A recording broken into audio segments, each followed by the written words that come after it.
MRSAanalyzer.com. This is episode number 7. And today I just want to drop a quick video comment about MRSA, otherwise known as methicillin-resistant Staphylococcus aureus. Big fancy name. In the medical community and even in the lay community, we're calling it MRSA. It's that resistant skin infection. And basically, there's a lot of misconceptions about this, and I ran into a couple patients today that had MRSA, and so it kind of sparked to mind some comments that I thought I could communicate to everyone. Number one, where did MRSA come from? Well, believe it or not, the SA part of MRSA has been around for eons. That's Staphylococcus aureus. It's basically the name of a bacteria that lives on your skin. Lives on everybody's skin. It's just a natural occurring bacteria, pretty much harmless, doesn't cause any problems. When you get a cut on your skin or anything like that, you don't really have to worry about it. Well, then along came the need for antibiotics, and this we can fault nobody but ourselves. When we would go to the doctor and say, hey, I want an antibiotic for my cold, even though it was a virus, that sort of thing.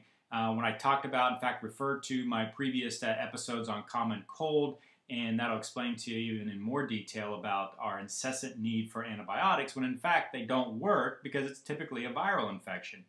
But what we've seen, and honestly in the last 10 to 15 years, which is absolutely amazing in biological evolution, we have seen the mutation of SA or Staphylococcus aureus. And what has happened is it said, oh, well, you're exposing me by taking all these antibiotics to all these different antibiotics. I'm going to mutate and become resistant, just like all other organisms. Now, what has happened in the last 10 to 15 years with the excessive use of antibiotics is that this bacteria has mutated. And now the typical antibiotics don't work on skin infections. Why? Because we've used those to take, for our colds and our coughs and our congestions and that sort of thing. So what can we do now? It's kind of like spilt milk. There's no use in crying over it. Now let's find some solutions. Well, we're turning to antibiotics we haven't used in a while or that we typically don't use, and that's Bactrim or Septra. It's a sulfur drug, and we typically reserve that for urinary tract infections. We don't give it for upper respiratory tract infection usually. Sometimes we do, but usually we don't.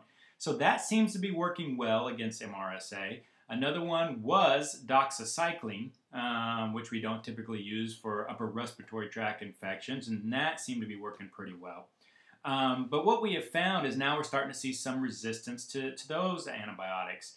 Especially doxycycline. Now with Bactrim, we seem to be able to get good coverage if we double up. And typically for an adult, it's a 1 double strength twice a day for the typical urinary tract infection, that sort of thing. But what we found is if we do 2 of those twice a day, we seem to get that MRSA infection under control. And what happens is you can get just a boil on your skin, like an ingrown hair, or a cut, and what happens is if you've got MRSA, if you're colonized with it, then you have this resistant bacteria invading your skin and your body can't fight it off. And that's when you need to go to the doctor and you need to get the infection. Well, how do you know you have MRSA? Well, a lot of people, it's after you get infected and it's just not getting better. You take the conventional skin antibiotics, it's not working. Typically we'll do a culture then, and lo and behold, we have MRSA. Well, now we've gotten smarter in the medical community, and we're just starting off. If it's a skin infection, we're treating you with the Bactrim double strength 2 twice a day. That's what we're doing because we're assuming most everybody now is colonized with this resistant bacteria. And it can be passed from one person to another, especially in like the play school and preschool type environments where the kids are passing, toys back and forth, that sort of thing.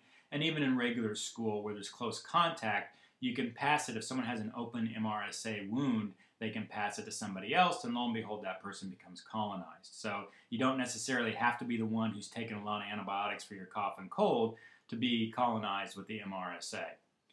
So, case in point, well, what do we do? If you know you're colonized with MRSA, this is one of the things I would recommend you do, and a lot of times your doctor doesn't tell you about this. There's a scrub or a soap out there called Hibiclens. I have no ties to Hibiclens whatsoever. In fact, if there's other scrubs that are over the counter that you don't need a prescription for, let me know if they cover MRSA. I'll gladly, add them to this post. But Hibiclens, it's in a green bottle and it's sold over the counter at most all pharmacies, and you can still get it at Walmart, Target, that sort of thing. But what that does, that used to be used as a pre-surgical scrub. The surgeon would have you bathe with that the night before surgery to kill off all the bacteria on your skin to reduce your chances of infection. Well, we know that that still covers MRSA. It will kill the MRSA. Doesn't mean you need to bathe in it every night, okay? But what it does mean is if you know you've got MRSA, then go ahead, if you start to notice you've got an ingrown hair or if you cut yourself, that sort of thing, go ahead and use that like soap and scrub for a few days, once a day in the shower. And a lot of times that will help prevent you from getting a full-blown MRSA, infection, okay? But if it's not working, as always, you need to go into your doctor and get the Bactrim prescribed.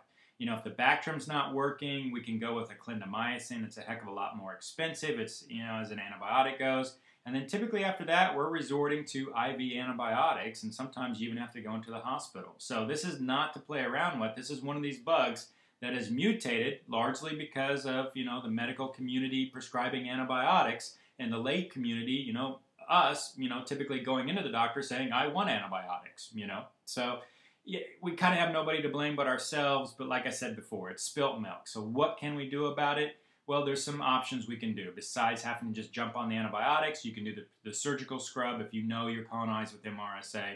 I wouldn't recommend you use it unless you know you're colonized with MRSA. Your doctor's told you that. So just a real quick, conversation on MRSA. If you'd like to see some more, leave me a comment or leave me an email, and I'll be more than happy to give you more information on MRSA. I'll try and link up some information below this video as well. But I just wanted to touch base with MRSA, try and debunk a few myths that are out there, and give you some more information. Hope everyone's doing well, and we'll see you on the next video.